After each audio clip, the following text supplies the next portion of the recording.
Right now at 6, RTD wants more people to use public transit, but some people say they don't feel safe. When you go places, you see people making drug transactions in the bathrooms, on the corners. So RTD is taking a different approach. Some riders think it's just pushing the problem onto somewhere else. That would help, but I think the problem would go elsewhere. The political ad bombardment has begun. Hanks was rated one of the most conservative members in the State House. And an attempt to paint Republicans as too conservative may backfire. Greg Lopez is too conservative for Colorado. Plus, we have a much better look at when the Avs may open the Stanley Cup Finals. Well, thanks for watching Denver 7 News at 6 tonight. I'm Shannon Ogden. I'm Ann Trujillo. The pandemic created a new problem for RTD. With fewer people riding public transit, violence and drug use ticked up at RTD stations. And tonight we have a 360 in-depth look at ways RTD has tried to make their stations safer, along with a new tactic that falls in line with other major cities. First, it started with trying to clean up the areas and add more law enforcement presence. And then RTD tried to go the route of closing the public bathrooms, where trace amounts of the powerful synthetic opioid fentanyl were found. And now RTD's CEO wants to make sure the only people using their stations are paying customers. Denver 7 CB Cotton is live. So CB, walk us through the timeline of this new approach and also the struggles the agency has had in the process. And Shannon, RTD hopes that making certain areas of the bus terminal only accessible to ticket holders will cut down on crime and drug use. Now, as the agency works to put infrastructure in place for this, they have faced a ton of supply chain issues and, of course, questions from the public about their processes to achieve these end goals. This man by the name of Breck says RTD is the only way he gets around. Both of them, bus and the train. At times, he feels his commute puts him in the center of danger. Yeah, it's not pleasant. Over the past 6 months, Denver police and RTD Transit Police have tried to crack down on the crime and drug use in Denver's iconic Union Station. Those efforts included shutting down the public restrooms and deactivating electrical outlets to keep people from lingering in the underground bus terminal. Breck says he's still waiting for the restrooms to reopen. I'm 67 years old and I could use a bathroom on my trip. It takes me 2 hours to go where I'm going, so I rely on a bathroom. So now I'm disposed to wander around in the streets and use other restaurants and things. I ask them to use their bathrooms, so it gets a little transient for even people that are paying the fare. This week, RTD CEO Deborah Johnson responding to some commuter frustrations in a public transit forum.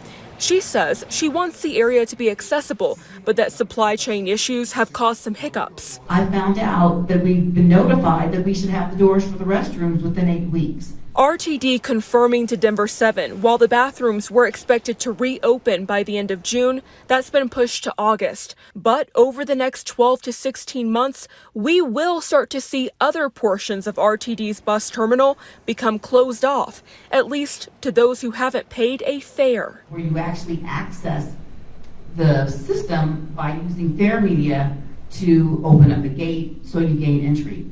That is what is underway. Fare media, meaning something like a card for entry. Breck left hoping once everything is complete, he'll feel safer. When you go places, you see people making drug transactions in the bathrooms, on the corners, up and down on the escalators, outside the doors. And so you have to walk a gauntlet to get through to take the escalator down to get your ride to go to work. So it's unpleasant. And RTD tells me over the next coming months, we'll see lots of new additions to areas like this, including new ticket vending machines.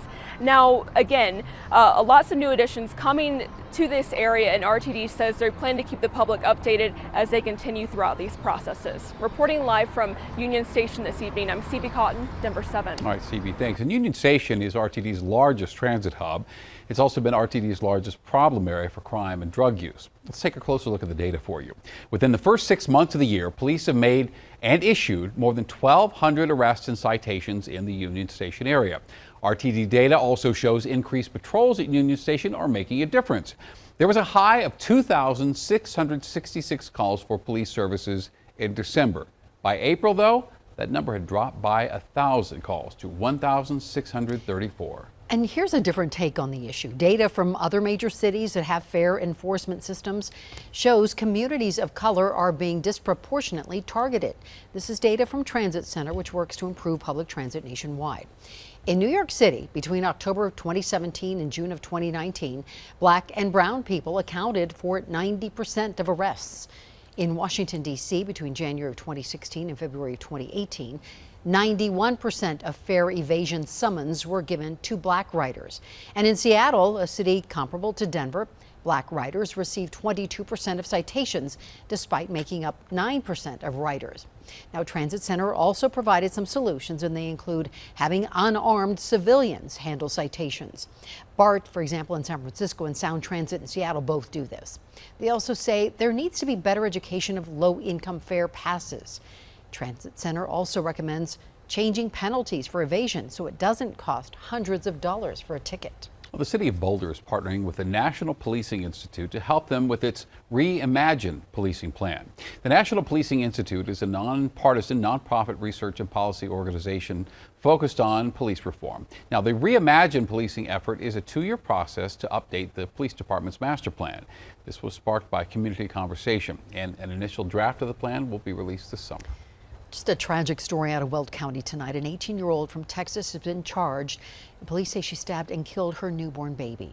The Weld County DA's office says Layla Cepeda was 17 at the time of the baby's death, and she is being charged as an adult. She is currently in custody at a Weld County hospital, and a court date has yet to be determined. It is that time of year. Political ads have started filling up commercial spots ahead of the primary June 28th. Well, Denver 7 political reporter Megan Lopez has been analyzing those ads, and she found a Democratic tactic may actually wind up helping Republicans. How conservative is Ron Hanks? On its face, Hanks was rated one of the most conservative members in the State House. it looks like an attack ad. He says Joe Biden's election was a fraud. One trying to convince voters that State Representative Ron Hanks is not the candidate for Colorado. Ron Hanks, too conservative for Colorado. This ad and another targeting gubernatorial candidate Greg Lopez use the same language. Greg Lopez is too conservative for Colorado. Both are paid for by Democratic groups in the midst of a primary election, so we took them to marketing professor Darren Duber-Smith. A lot of the political ads are geared toward the consumer forming a negative perception. He says political or not, the principles of advertising are the same. Branding and repetition, repetition and branding. Eventually, the target market learns that this candidate is whatever that word is, and in this case, it's the word conservative. But as with everything in politics, there's more to these ads than meets the airwaves. I think this is a more targeted message, where, again, you're trying to paint somebody as conservative, which to the one side is a bad thing. To the other side, that's a good thing. Because the ad is attacking Senate candidate Joe O'Dea's opponent, you would think his campaign would like it. This is just too far.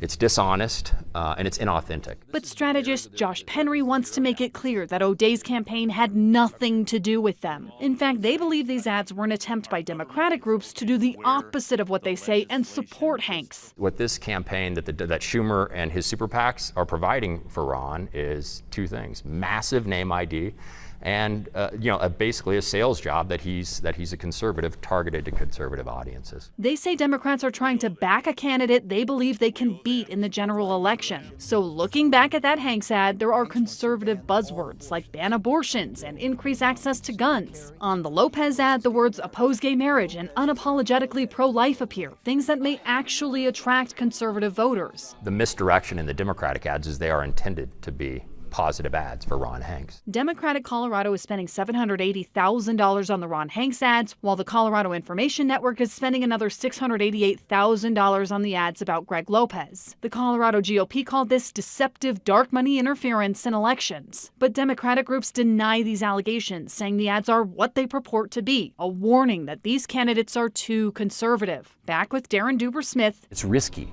It's risky to do this type of advertising, and I don't think it's particularly effective. He says positive ads always work better than negative ones, and even as someone who teaches advertising, I really sort of tune out these ads, I gotta be honest with you, because I don't tend to like them. That could be difficult, though, the further along in the election we get and the more political ads that hit the airwaves. Megan Lopez, Denver 7. And we should note that national Republican groups have been accused of using the same advertising tactic in Colorado in the past, most recently in the primary race between John Hickenlooper and Andrew Romanoff. Families impacted by the Marshall Fire still have a long road ahead, but we know any small gesture goes a long way in that recovery. Today, the Finish Line shoe store at Flatiron Crossing launched a benefit to donate shoes and accessories to families. Finish Line partnered with Nike, Puma, Reebok, and Crocs, and a store representative says it just came naturally to want to give back. It's one to just show what a community does and what we as a company and just a community does for each other. You know, it's, picking each other up when they're down. It is just one small thing that all these companies did to give back. So here's the deal. There's a limited supply of shoes, so they will be given away at a first-come, first-served basis. And this event lasts through Monday. And if you go, make sure to bring your ID. If you're driving through the high country over the next week, be prepared for a lot of cyclists, hundreds of them. Ride the Rockies starts this weekend. It begins Sunday. It starts in Copper Mountain, goes through Glenwood Canyon for the first time, then Aspen, Buena Vista, Breckenridge, and it finally ends in Golden.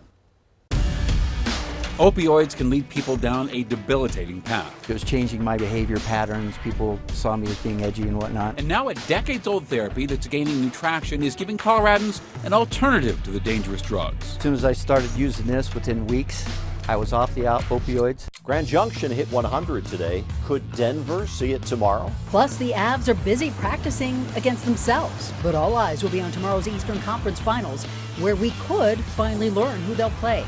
We'll have that and more next in sports.